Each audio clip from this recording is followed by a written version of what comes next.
Hello students, BA third year sociology second paper. आज का topic है हमारा सामाजिक अनुसंधान के उद्देश्य। Okay, objectives of social research. Now we get the introductions of objective of social research. देखिए, सामाजिक अनुसंधान का जो प्राथमिक उद्देश्य है वो तत्कालीन या दीर्घकालीन सामाजिक जीवन को समझकर उस पर अपेक्षाकृत अधिक नियंत्रण स्थापित करना है। अकॉर्डिंग टू पीवी यंग के अनुसार सामाजिक अनुसंधान का उद्देश्य क्या होता है? अस्पष्ट सामाजिक घटनाओं को स्पष्ट रूप देना, अनिश्चित तथ्यों को निश्चित रूप प्रदान करना तथा सामाजिक जीवन की भ्रांत धारणाओं से संबंधित तथ्यों को संशोधित करना। ओके, सेल्टिस जहोदा उनके सहयोगियों के अनुसार सामाजिक अनुसंधान के दो प्रमुख उद्देश्य हैं, बौद्धिक तथा व्यवहारिक। इस आधार पर सामाजिक अनुसंधान के उद्देश्यों को मोटे तौर पर दो भागों में बांटा गया है। तो सामाजिक अनुसंधान के उद्देश्य क्या है? देखिए, सामाजिक अनुसंधान के उद्देश्य क्या है? सामाजिक अनुसंधान का प्राथमिक उद्देश्य है तत्कालीन या दीर्घकालीन सामाजिक जीवन को समझकर उस पर अपेक्षाकृत अधिक नियंत्रण स्थापित करना। ओके, पीवी यंग ने क्या बोला है इनके? PV young tells about the objective of social research कि सामाजिक अनुसंधान का उद्देश्य अस्पष्ट सामाजिक घटनाओं को स्पष्ट रूप देना। सामाजिक अनुसंधान का उद्देश्य क्या है? ऑब्जेक्टिव ऑफ सोशल रिसर्च कि जो भी ऑब्सक्योर और जो भी सोशल इंसिडेंट है तो उनको स्पष्ट रूप देना है। ओके, उनको एक क्लियर फॉर्म देनी है, निश्चित तथ्यों को निश्चित रूप प्रदान करना और जो भी अनिश्चित जो तथ्य होते हैं तो अनिश्चित तथ्यों को निश्चित रूप प्रदान करना, अनिश्चित तथ्यों को निश्चित रूप प्रदान करना तथा सामाजिक जीवन की भ्रांत धारणाओं से संबंधित तथ्यों को संशोधित करना क्या है? सामाजिक अनुसंधान है। जैसे कि साइंटिस्ट हैं, जहोदा हैं और उनके सहयोगियों के अनुसार इन्होंने भी बोला है कि सामाजिक अनुसंधान के दो प्रमुख उद्देश्य होते हैं। कितने उद्देश्य हैं? दो, बौद्धिक तथा व्यवहारिक। इस आधार पर सामाजिक अनुसंधान के उद्देश्यों को मोटे तौर पर दो भागों में विभाजित किया जा सकता है। ओके, फर्स्ट क्या है हमारा? सैद्धांतिक अथवा बौद्धिक उद्देश्य। फर्स्ट उद्देश्य क्या है? सैद्धांतिक अथवा बौद्धिक उद्देश्य, मतलब थियोरेटिकल ऑब्जेक्टिव। सैद्धांतिक अथवा बौद्धिक उद्देश्य, थियोरेटिकल ऑब्जेक्टिव्स। तो फर्स्ट क्या बताया हमने? सैद्धांतिक अथवा बौद्धिक उद्देश्य, थियोरेटिकल ऑब्जेक्टिव्स। ओके, सेकंड है हमारा व्यवहारिक अथवा उपयोगितावादी उद्देश्य। व्यवहारिक एंड उपयोगितावादी उद्देश्य, जिसे हम इंग्लिश में क्या बोलते हैं? Applied of utilitarian objectives. Okay, तो ये कौन सा हो गया हमारा? सेकंड वाला, व्यवहारिक तथा उपयोगितावादी उद्देश्य। तो इसमें सैद्धांतिक तथा बौद्धिक उद्देश्य में क्या बताया है? इस दृष्टिकोण में पीवी यंग ने लिखा है कि सामाजिक घटनाएं निर्देशित तथा सामाजिक घटनाएं कैसी होती हैं? निर्देशित तथा नियंत्रित होती हैं। कि सामाजिक अनुसंधान का एक उद्देश्य अनुभव सिद्ध तथ्यों के आधार पर वैज्ञानिक अवधारणाओं को प्रस्तुत करना तथा उन्हें विकसित करना है। उदाहरण के लिए, जब हम जाति व्यवस्था से संबंधित वर्तमान प्रक्रियाओं का अध्ययन करके उनके आधार पर संस्कृतिकरण, आधुनिकीकरण तथा प्रभु जाति जैसी अवधारणाओं को प्रस्तुत करते हैं तो यह कार्य सामाजिक अनुसंधान के सैद्धांतिक उद्देश्य को स्पष्ट करता है।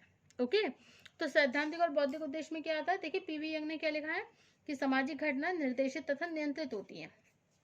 सामाजिक घटनाएं कैसी होती हैं? निर्देशित और नियंत्रित होती हैं, किंतु कि सामाजिक अनुसंधान का एक उद्देश्य क्या होता है? अनुभव सिद्ध तथ्यों के आधार पर वैज्ञानिक अवधारणाओं को प्रस्तुत करना तथा उन्हें विकसित करना।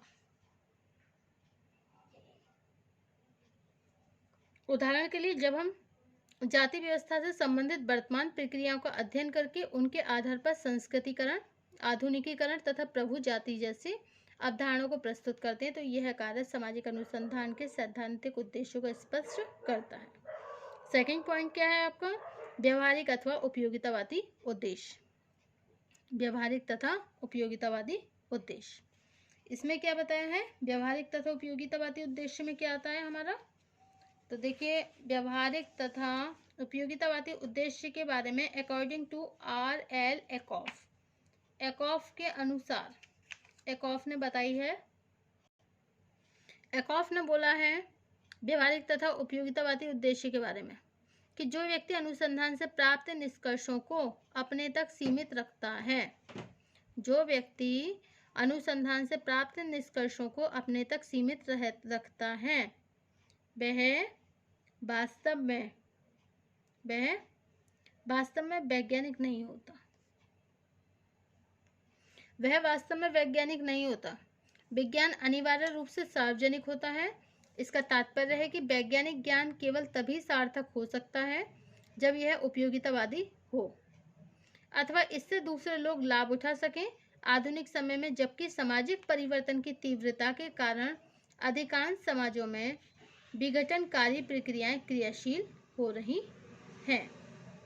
ओके, अब है सामाजिक अनुसंधान का अध्ययन।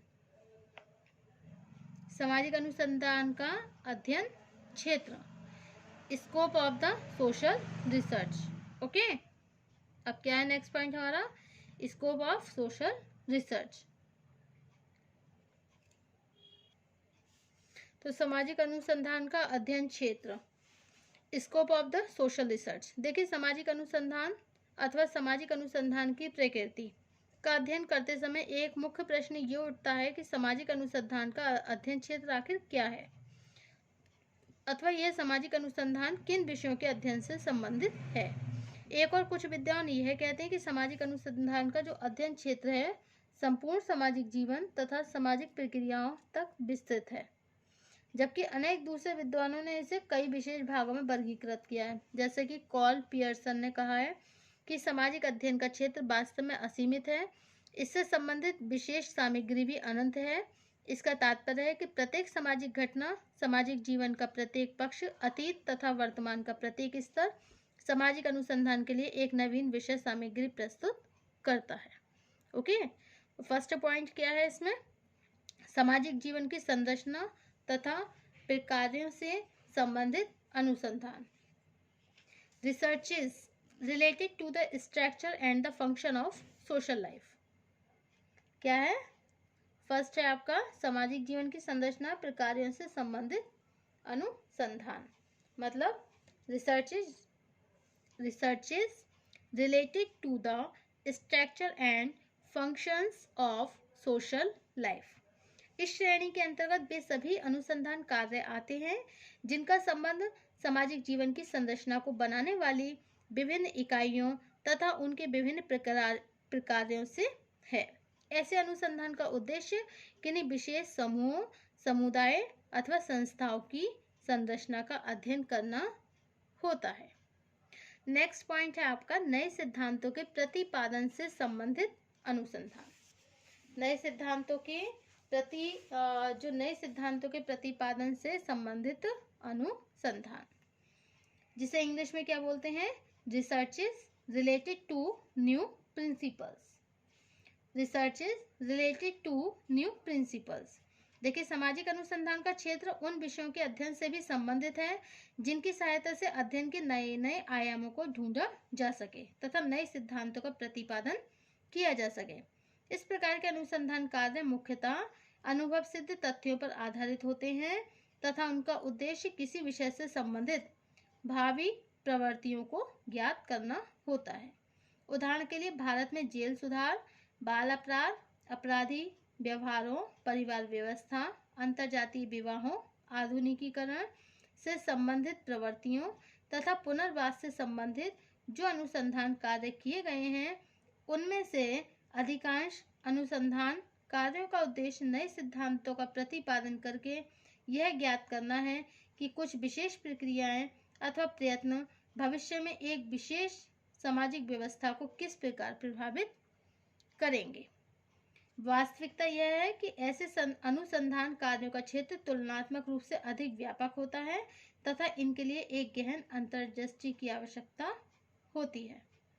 ओके, अब नेक्स्ट पॉइंट क्या है हमारा?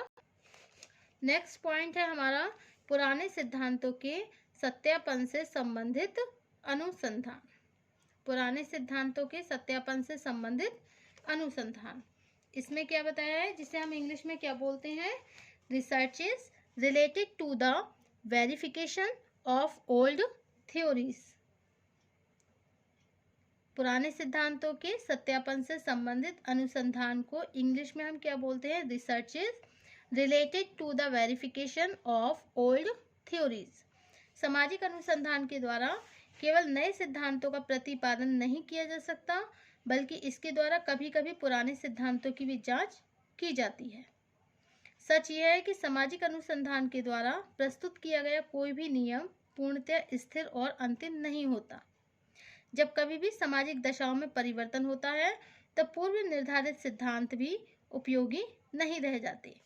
ऐसी दशा में अनेक अनुसंधान कार्य यह जानने के लिए किए जाते हैं कि पहले बनाए गए सिद्धांत वर्तमान दशाओं में किस सीमा तक उपयोगी रह गए हैं।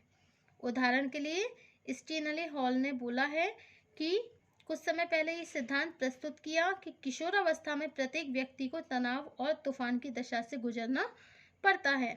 इसके बाद इस सिद्धांत की सार्थकता का परीक्षण करने के लिए मार्गरेट मीड ने बोला कि जब समोआ जनजाति की अविवाहित लड़कियों के यौनिक जीवन और मनोवैज्ञानिक दशाओं का अध्ययन किया तो स्पष्ट हुआ कि किशोरावस्था में मिलने वाली यौनिक स्वतंत्रता के कारण उन्हें अपनी किशोर आयु में किसी तरह के तनाव का सामना करना नहीं पड़ता। इससे स्पष्ट हुआ कि परिवर्तित दशाओं में आयु के किसी भी स्तर में विभिन्न प्रकार के तनावों का स्पष्ट होता है जब कभी भी पुराने सिद्धांतों की पुनः परीक्षा करने के लिए सामाजिक अनुसंधान किए जाते हैं। ओके, नेक्स्ट पॉइंट है आपका द्वितीयक तथ्यों पर आधारित। नेक्स्ट पॉइंट क्या है हमारा कि द्वितीयक तथ्यों पर आधारित अनुसंधान। Research is based on the secondary data. अनेक सामाजिक अनुसंधान इस प्रकार के होते हैं जिनमें किसी पृथक सिद्धांत का प्रतिपादन नहीं किया जाता, बल्कि विद्यमान सिद्धांतों के अंतर्गत ही द्वितीयक तथ्य एकत्रित करके उनका विश्लेषण किया जाता है। ओके, नेक्स्ट पॉइंट है हमारा प्रयोगात्मक पद्धति पर आधारित अनुसंधान। Research is based on the experimental method according to Chapin. जब किसी विशेष समस्या से संबंधित कारकों को ज्ञात करने में अवलोकन उपयोगी नहीं रह जाता, तब समाज वैज्ञानिकों के लिए यह आवश्यक हो जाता है कि वे प्रयोग का आश्रय लेकर सत्यता को जानने का प्रयत्न करें। ऐसे अनुसंधान कार्यों के अंतर्गत विभिन्न दशाओं में से एक या दो दशाओं के नियंत्रित करने पर उन पर दूसरी परिवर्तनशील दशाओं की श्रेणी के अंतर्गत ही आते हैं। Okay, so this is the scope of the social research. Thank you for watching my video.